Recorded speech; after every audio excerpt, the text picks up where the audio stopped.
Thanks for tuning into another video. This is going to be a good one going into detail on how to properly identify supply and demand levels, what to look for on a price chart, and basically how we draw out these zones and how I draw out these zones to find high probability areas on a price chart where the market can possibly turn with very low risk.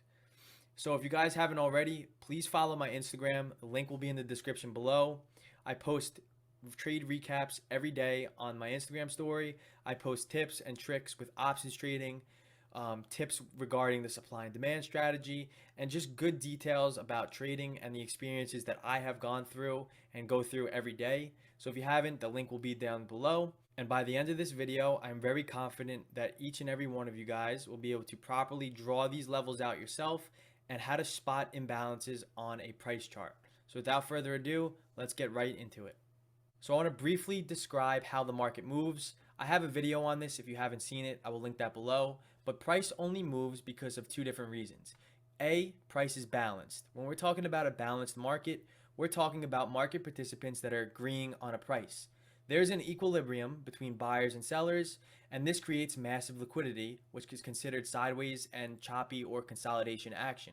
So if a market is balanced, you have buyers agreeing on a price and you have sellers agreeing on a price. Hence, price is basically stagnant. It's trading sideways in a very tight range because you have an agreement. Now, a lot of traders think sideways or choppy consolidation action is bad, and that is not the case at all. I look for balanced areas on a chart because usually balanced areas followed by an imbalance cause demand or supply zones to form. And that brings me into point number 2 of what an imbalance is. An imbalance is when market participants do not agree on price. So because they don't agree on price, either demand is going to exceed supply or supply exceeds demand.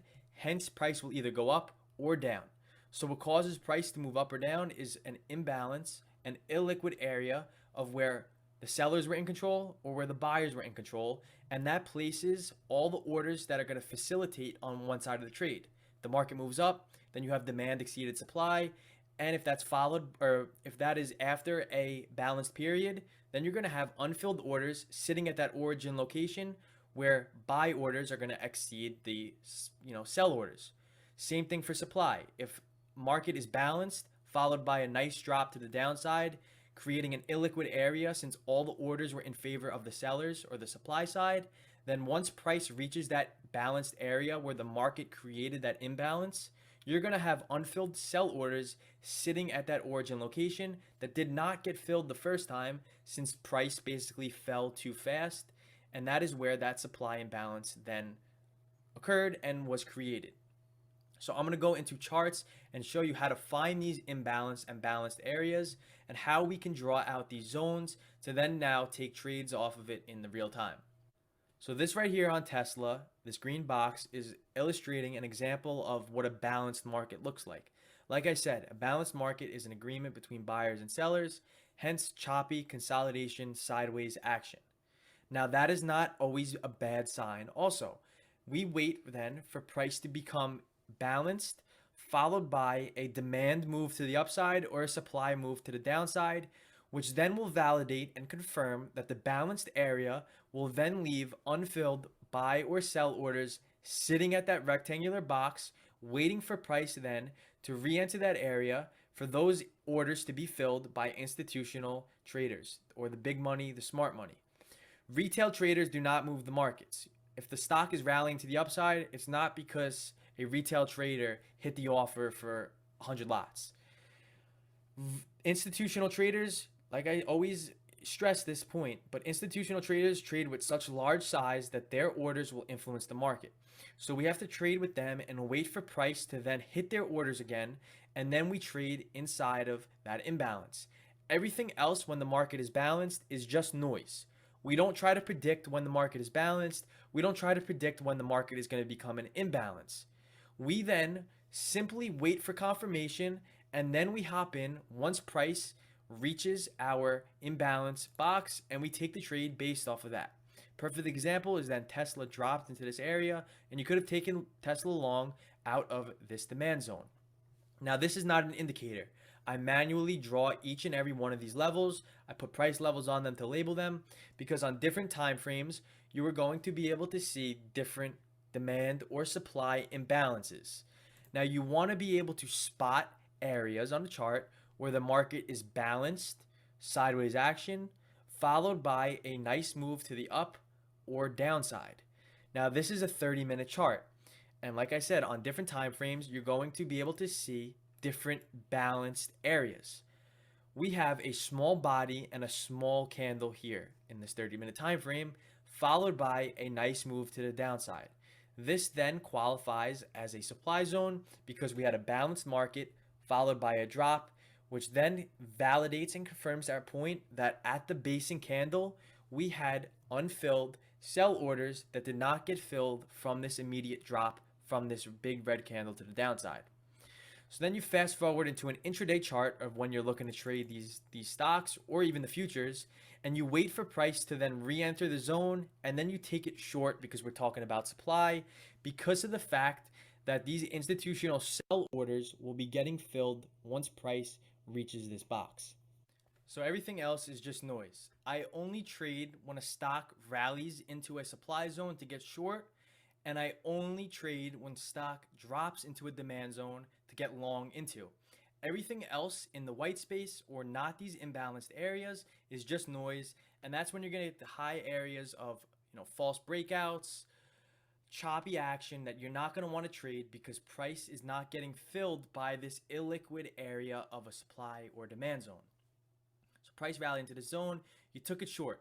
On a 5-minute chart, you can see somewhat of this balanced sideways choppy action followed by a drop. So that's why it's important to go to different time frames because you're going to be able to spot different key imbalances or different basing candles followed by a drop or a rally. Now, if you fast forward this to today, price rallied into the zone and we rejected the supply zone, which gave us about a 8-point or 5-point risk to the for the supply zone to a 17-point move to the downside. So very low risk and very high reward and very high probability areas of where the market is going to turn.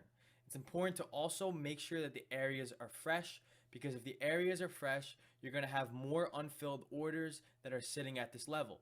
So honestly, to today, I wouldn't have taken this trade because yesterday price rode into this area and pretty much knocked out all those sell orders that were sitting at this imbalance. So today, when we rallied into it, think about it. There's going to be less unfilled orders sitting at that area. So it's very easy for price then to break through.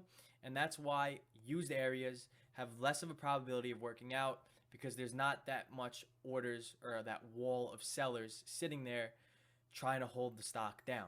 Now I'm going to show you another example of how to look for a basing period. So here's an example on the S&P 500, and this is why it's important to flip through different time frames because they're each going to tell you different stories. The candles are going to look different on each time frame, and you're going to be able to spot different imbalances followed by balanced periods by looking at each time frame. Now right here I could see that price rallied, then we kind of stalled out. Now we wait for then price, since we stalled out, we wait for a direction after a basing period, and in this case, we made a move to the upside. So this basing period right here from this red candle qualifies as a demand zone because we based out, the orders were then balanced. Then the next candle, we had a massive rally to the upside, which then validates that all the orders were to the buy side, leaving this balanced period to have buy orders that did not get filled, waiting to be filled once price then pulls back into this area. And as you guys can see, price then pulled back very slowly. We were trading sideways, consolidating, but we hit this demand zone. This was from 3108 all the way to 3106. So this was a 2-point risk, and we got 20 points to the upside because of that.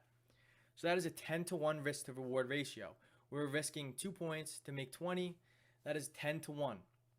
That is a no-brainer type of trade, and these demand zones have high probability areas of where the market is going to bounce or reject if you're talking about supply or demand. So now if you go into a 30-minute time frame, you're not going to see that same demand zone that we just drew. What you are going to see is you're going to see price that consolidated in this area, we had that agreement between buyers and sellers. So what you're going to see here is that this is going to be a balanced area followed by a move to the upside. So this qualifies this area as a demand zone.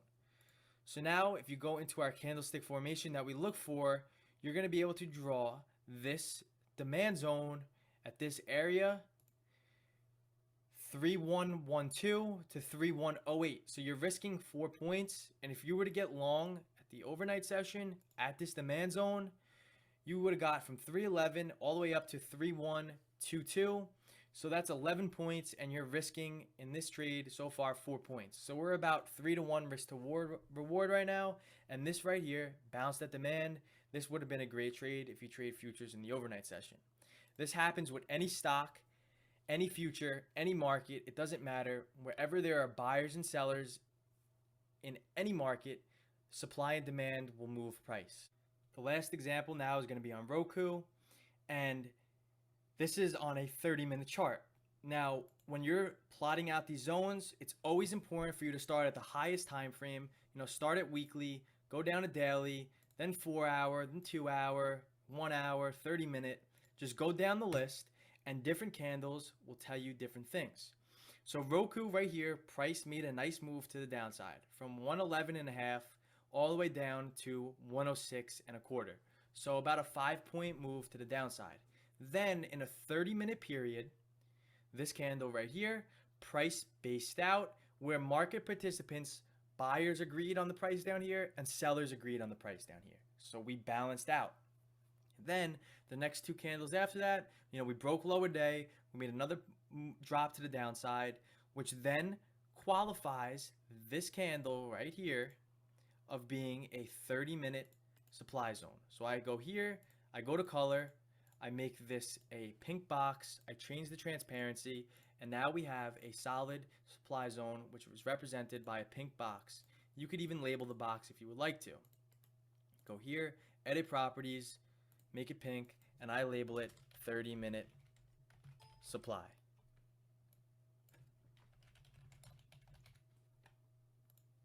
Now we wait for then price to either bounce at this area to take the trade short, or if it doesn't bounce, who cares? We do not take the trade.